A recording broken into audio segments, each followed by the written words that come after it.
The first agreement is about realizing that your word is not neutral.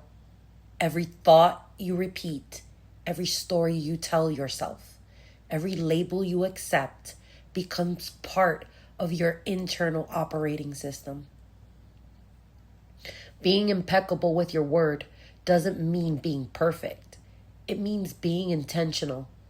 It chooses language that aligns with your truth instead of fear, clarity instead of conditioning, and integrity instead of performance.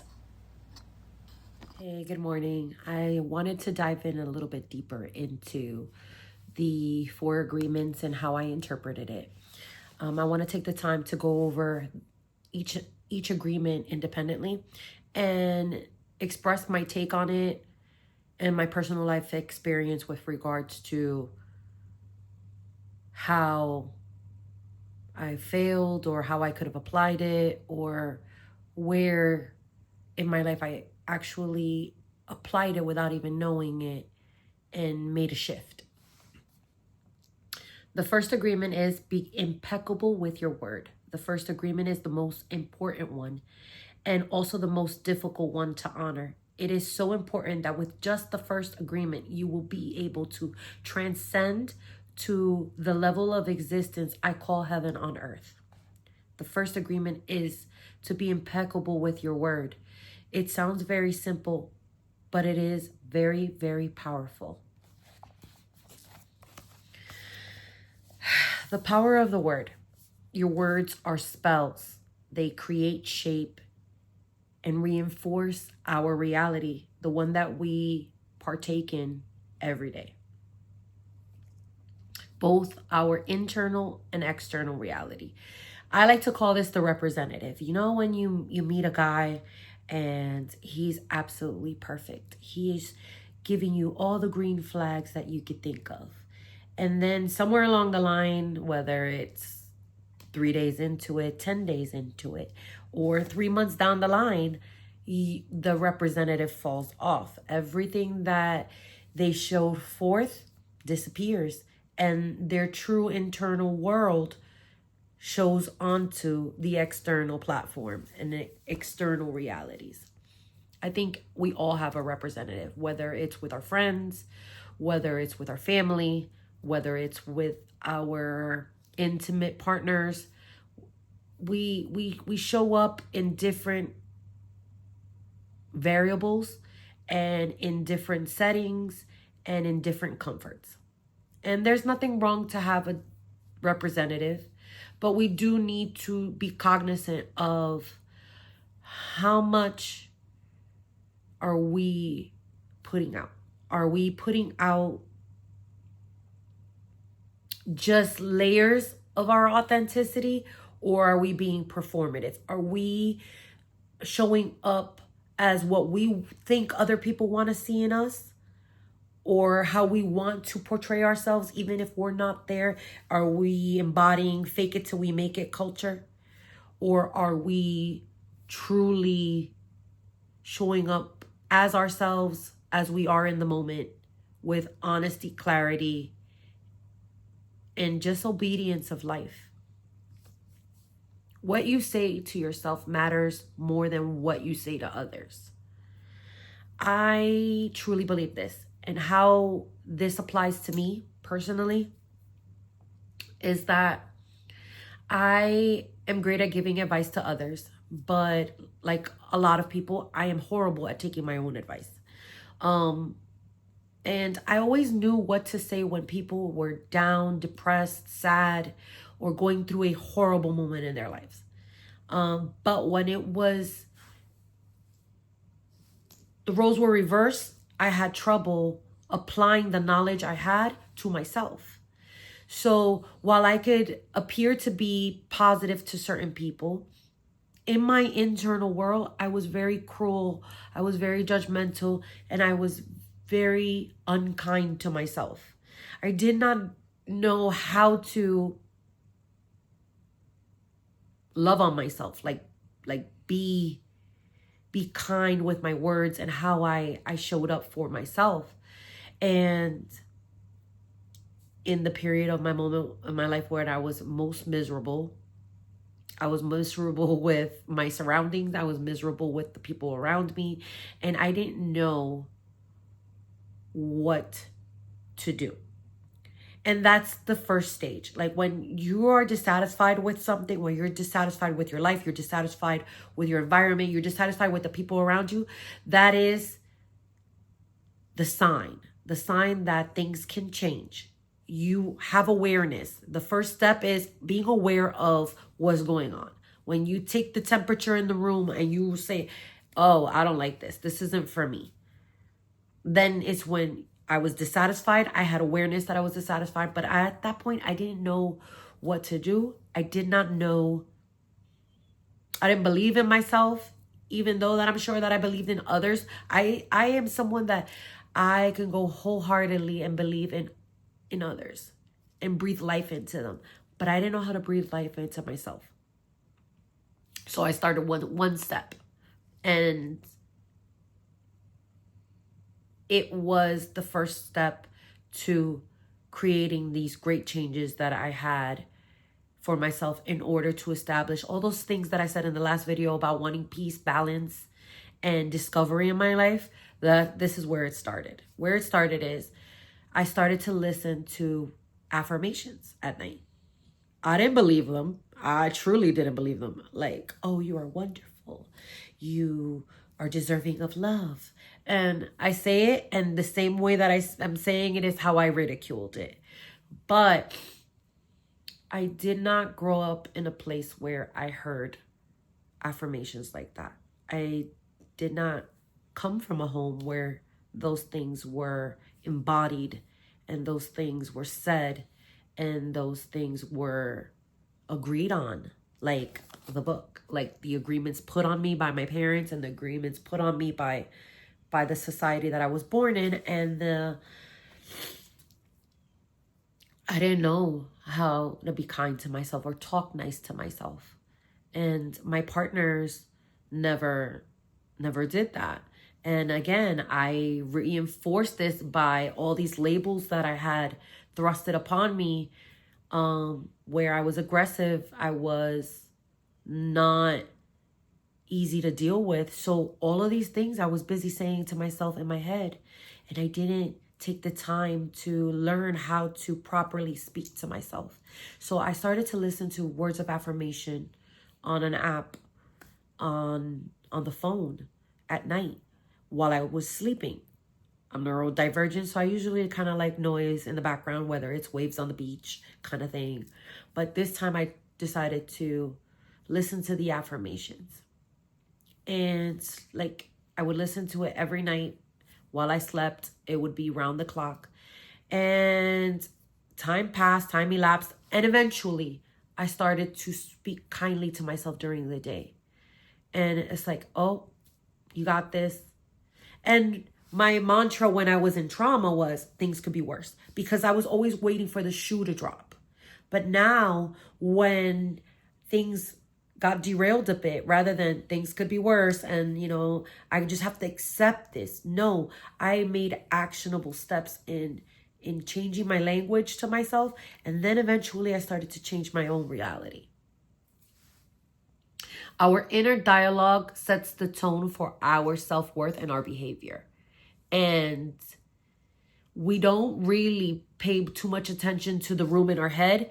And that is why there's spillage in our exterior rooms, in our exterior reality, and in our interpersonal relationships and the relationships we choose to agree to embark on in our lives. Being impeccable with your word isn't about not making mistakes. You can make the mistake, and the understanding is that even if you make the mistake today and you engage in gossip or you engage in negative self-talk, tomorrow's another day. The idea is to start every day with the premise of being honest, being clear, and being intentional. I also think that language is a tool and communication is an art. It is a skill set, and it is a skill set that everyone, it doesn't matter from whatever walk of life you have, should always try to hone. The word, whether it's written, whether it's oral, whatever medium you use to use your words, understand that you can inspire, you can build, but you can also destroy, distort truths, instill fear, and perpetuate agreements that either people put on you or you're putting onto others. And understanding that when you speak with others,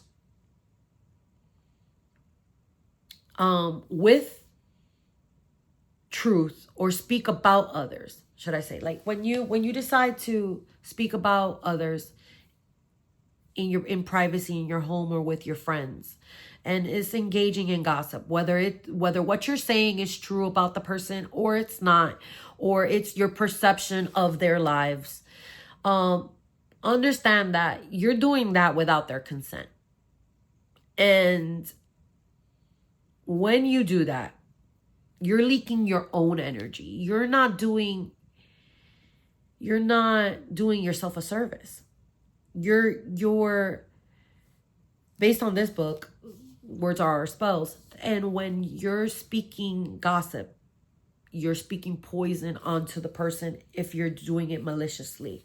Or but you're also like speaking poison onto you. Like, I feel that from the insight that I gathered from reading that first chapter, that it distracts us from our own growth. When we're busy engaging in gossip, like, simple things entertain simple minds, it doesn't allow us the opportunity, and it eliminates the space for us to get to know, actually truly know the person that we're interacting with, whether it is a coworker, whether it is a friend, whether it is your child, whether it's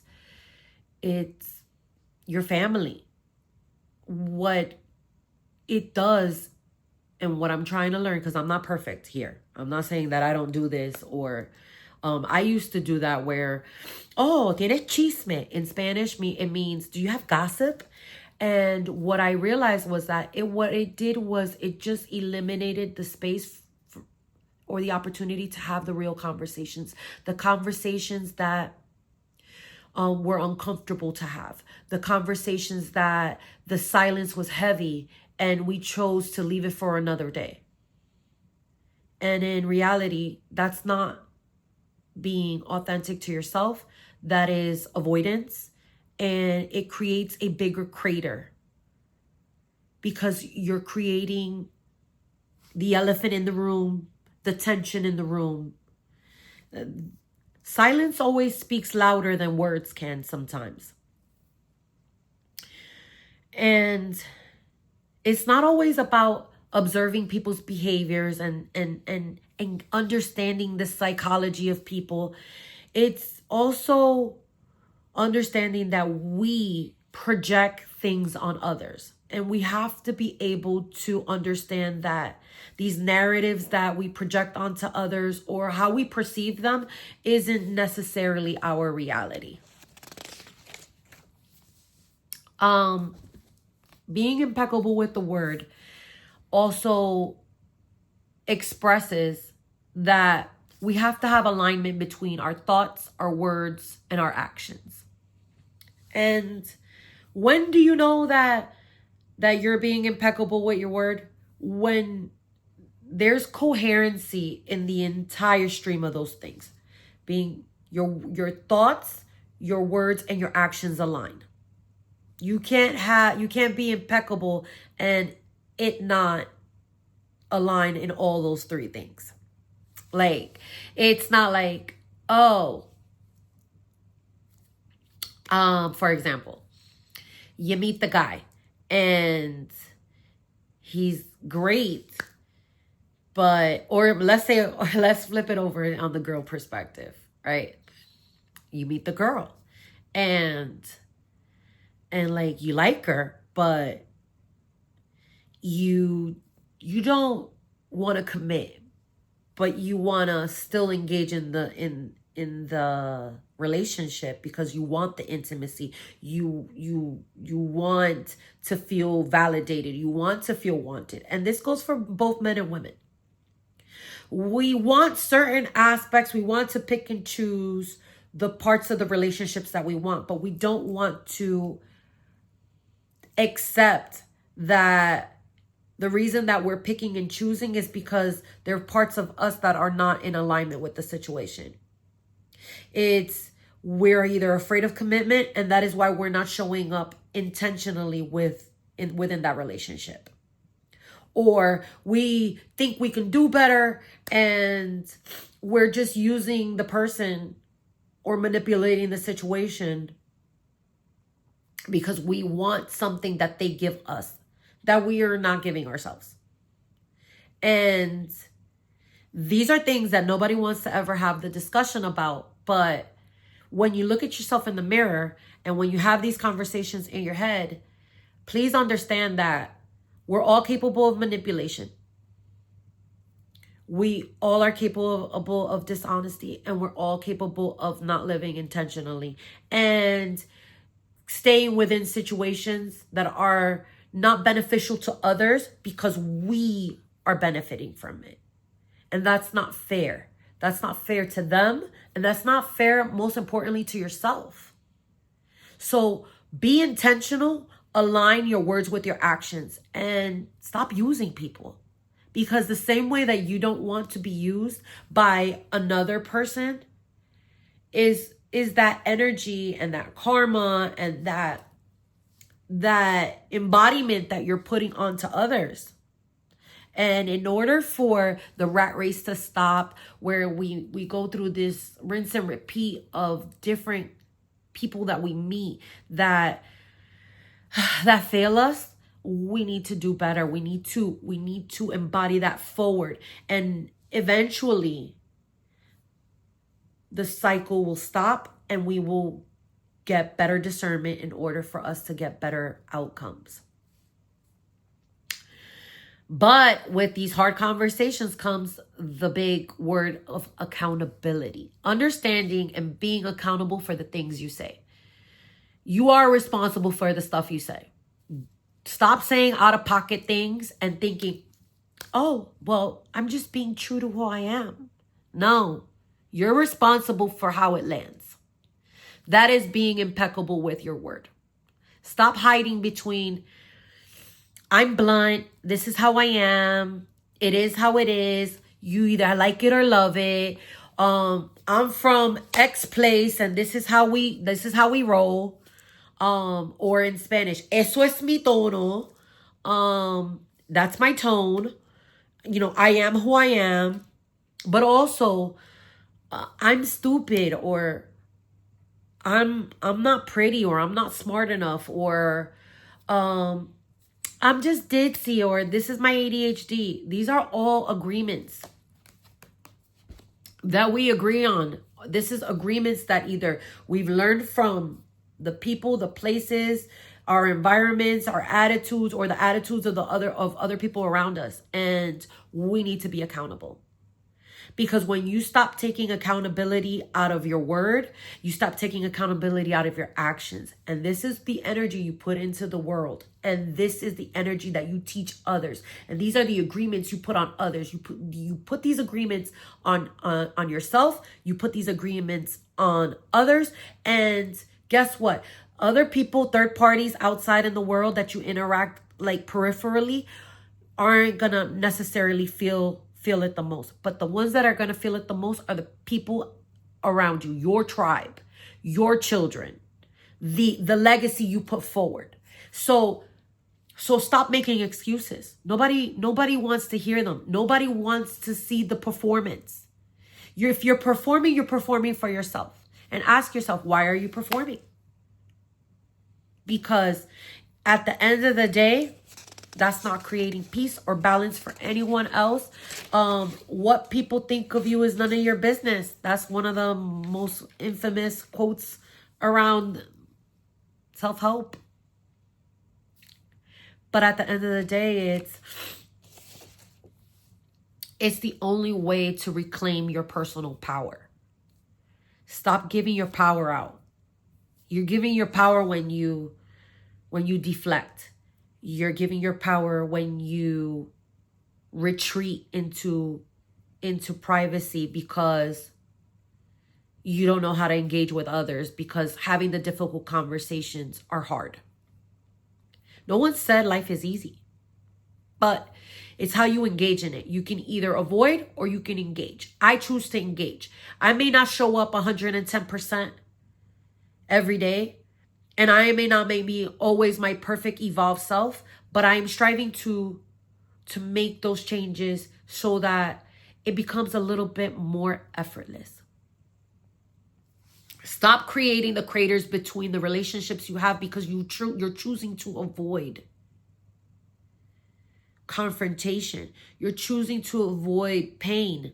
You're choosing to numb it. You're choosing to put a Band-Aid over it because at the end of the day, we're creating resentments. And when we create these resentments because we choose not to have these conversations between our family members, our children, our friends, our partners, you're just delaying the outcome because what you're doing is breeding discord, breeding silence. In the silence, there's things that people don't say. It's the lies you tell yourself that, oh, we'll get over it. And guess what? That's when you find yourself 15 years down the line and your partner doesn't love you because, oh my God, that thing that you said 10 years ago, it hurt me. And I chose to ignore it. And that implanted the seed. Stop implanting seeds that aren't going to flourish anything but catastrophe at the end of the day.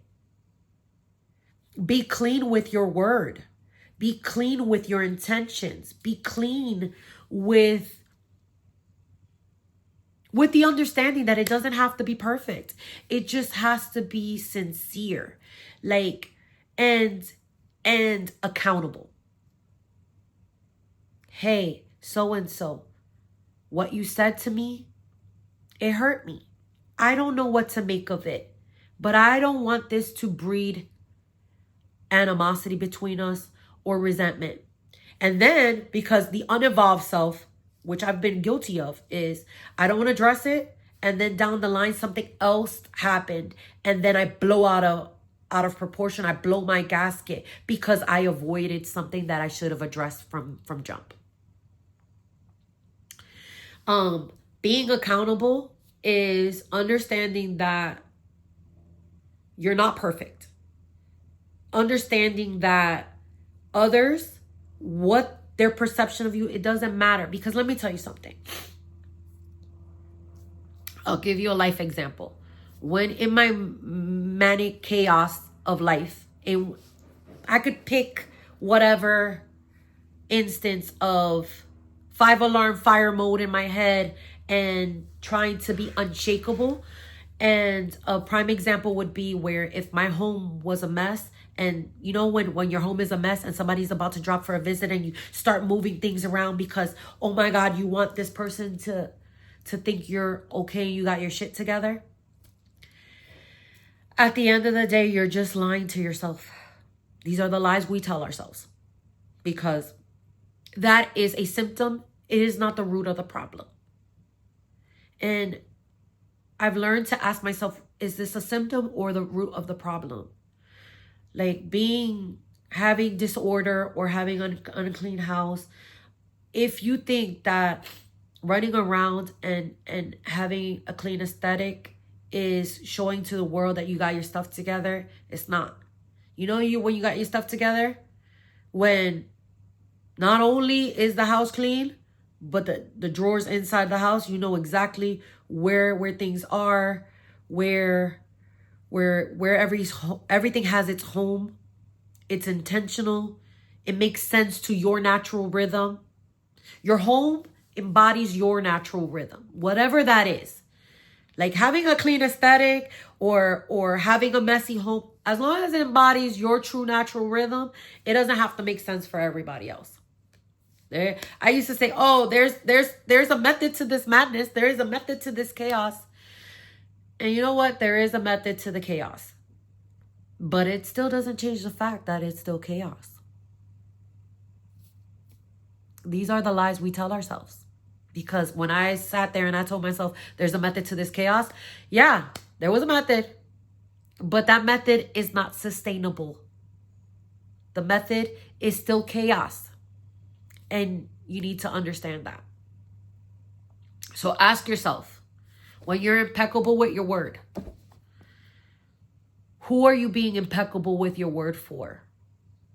Understand that being impeccable with your word is currency. It is a commodity. It is actionable and it's tradable, because you could be poor and you have nothing else to give. But if you give honest, clear, and intentional word, people will trust you. And not only will they trust you, they'll believe in you. And when all the odds are stacked up against you, they will still have faith in you, because that currency, that credit, that emotional credit and bandwidth that you give out, they believe you. But the same thing could be said for the person that gives their word and doesn't show up. That when you get on the phone and you're talking to them and what happened? You're not paying attention. You're not being impeccable with your word. You're not being intentional. And you're not showing up and giving respect for that relationship. So give thought to how you can be impeccable with your word. What little changes can you do? I've always had this like personal like mantra where people who've known me for years, I'm like, well, I'm not perfect. I'm a lot of things, but I'm not a liar. Like, I shoot straight, and that was part of my identity. Yes, it is a core value. It is something that I try to embody because I respect people who show up authentically. But I also have loads of trauma of how people have lied to me and have been insincere and have used and manipulated me. So I look towards the light, and I look towards people who embody the characteristics that I value. And the ones that don't, self-prune. They self-delete out of my orbit now, because I have heightened my filters. Not because I am a come mierda or I eat shit like in Spanish, or it's because that old saying of tell me who you walk with and I'll tell you who you are. The environment that you surround yourself, the people you surround yourself, reinforce your realities, reinforce your internal and external realities. And the start of it all is be impeccable with your word. And these are definitely rules and traits and perspectives that I did not have, and I am trying to embody one step at a time, one foot in front of the other, one minute by minute. And if I fail today, if I fail with my friends, if I fail with my family, if I fail my children, tomorrow's another day. There's no excuse to fall back into bad traits and bad habits, because the name of the game is to be accountable, but be accountable for yourself. Because there's a lot of people in this world that can, they can tell others what's wrong with their life. They can nitpick, they can dissect. They're very good at seeing the bigger picture. But when it comes to the silence and the intricacies in the head, or reading the room, or seeing the social cues, they're oblivious to their own faults. Or they could be aware of them, but they lack the initiative to change them. And understand that change in the world as a collective starts with change within yourself. So stop the gossiping. Stop the negative self-talk. And understand that change begins with you. I love you. Bye.